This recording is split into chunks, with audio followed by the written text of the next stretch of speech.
All right, shalom, shalom, shalom, brothers and sisters. Somebody said, we got one up on you, brother.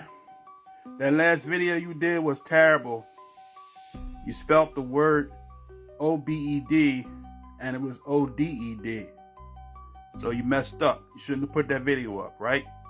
Thought you got me? I'm always one step ahead of you. Check this out. This is the Bishop's Bible, 1568. That's before the King James 1611. We're going to start right here in verse 9. It says, "But there was a prophet of the Lord, whose name was Obed." Look at that. Obed.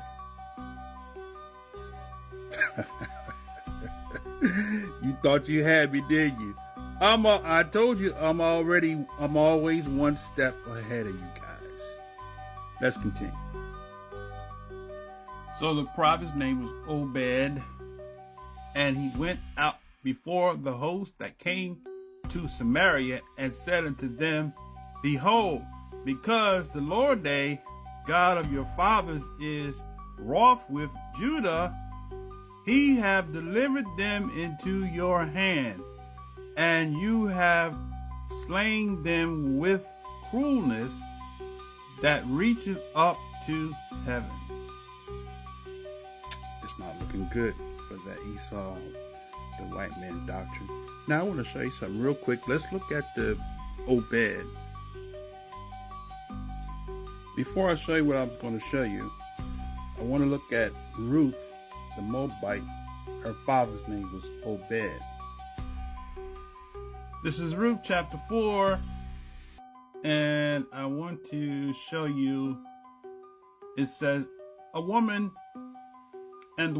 her neighbors gave it a name, saying, "There is a son born to Naomi," and they called his name Obed. He is the father of Yeshai, the father of David. So Obed, we see here, 5744, Obed, serving. Obed, the name of 5 Israelites. How about that? Then it says 5647, Abad, to work, right? To till. So Abad, that name Abad, Obed, all the same name. So they're all the same name. Abad, Obed, Obadiah, same name. Israelites use different pronunciations for the names. So this prophet Obed had a son named Azariah. I'm going to show you that from the Bishop's Bible. This is 2 Chronicles chapter 15 and verse 8 right here. It says, "And when Asa heard these words and the prophecies of Azariah, the son of Obed, the prophet, he took courage and put away the abominable idols out of the hand of Judah and Benjamin, and out of the cities which he won in Mount Ephraim, and renewed the altar of the Lord that was before the porch of the Lord." Now I'm going to show you what William Smith's dictionary says about Obadiah.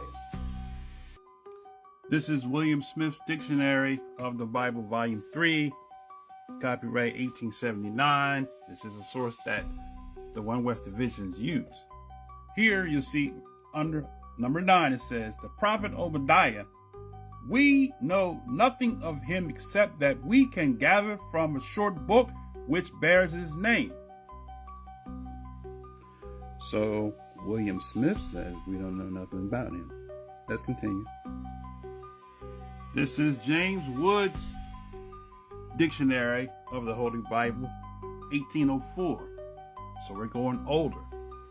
Under Obadiah, he says, "One of the lesser prophets, and whose prophecy consists but of one single chapter, wherein he severely invades against the Edomites," right, "for their rejoicing over the helping forward the destruction of the Yahudim, foretells their own speedy and utterly ruin, and the deliverance of the Hebrews from all the places where they should be scattered.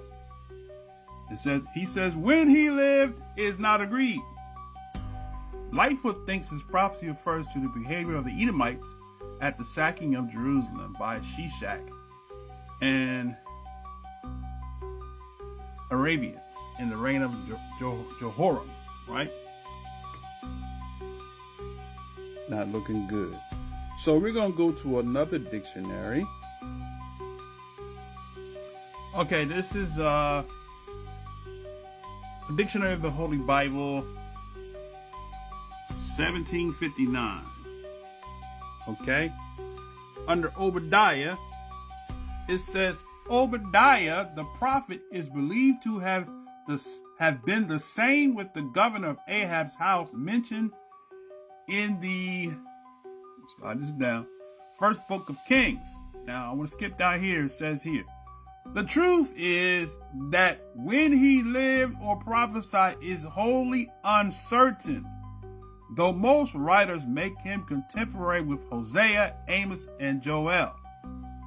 The prophecy of Obadiah is contained in one single chapter and is partly an invective against the cruelty of the Edomites. So I just showed you what the biblical scholars think about Obadiah. They don't know when he lived and when he prophesied. But we have a record of an Obed who saw the Edomites take Israel into captivity. Let's look at that. So we concluded, and we'll reiterate from verse 9. It says, there was a prophet from the Lord whose name was Obed, and he went out before the host that came in Samaria, and said unto them, behold, because the Lord thy God of your fathers is wroth with Judah, he hath delivered them into your hand, and you have slain them with cruelness, and reacheth up into heaven. Now, let's skip down to verse 16. At the same time did King Ahaz send unto the kings of the Assyrians to have help of them. And the Edomites came against and slew some of Yehudah and carried away captives. And the Philistines invaded the cities in the low countries and towards the south of Yehudah, and took, it says, and took Bethsames and Elon and Gederoth and Soko with the towns longing thereto, and Timnah with the towns of the same, Gimzo and the towns thereof. And they did what? They dwelt there. So this Obed the prophet saw the Edomites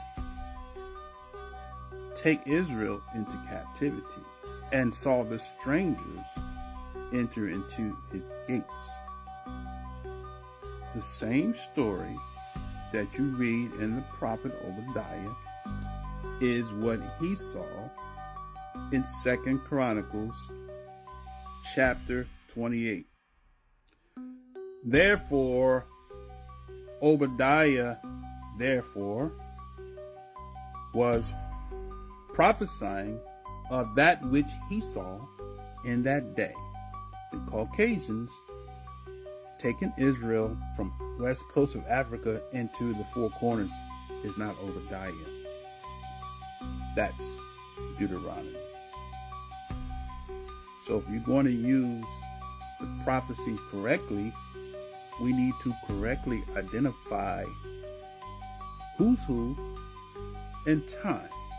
Because many pseudo scholars that want to make Esau the white man don't know one thing about Israel's history and the timeline. With that, I say shalom.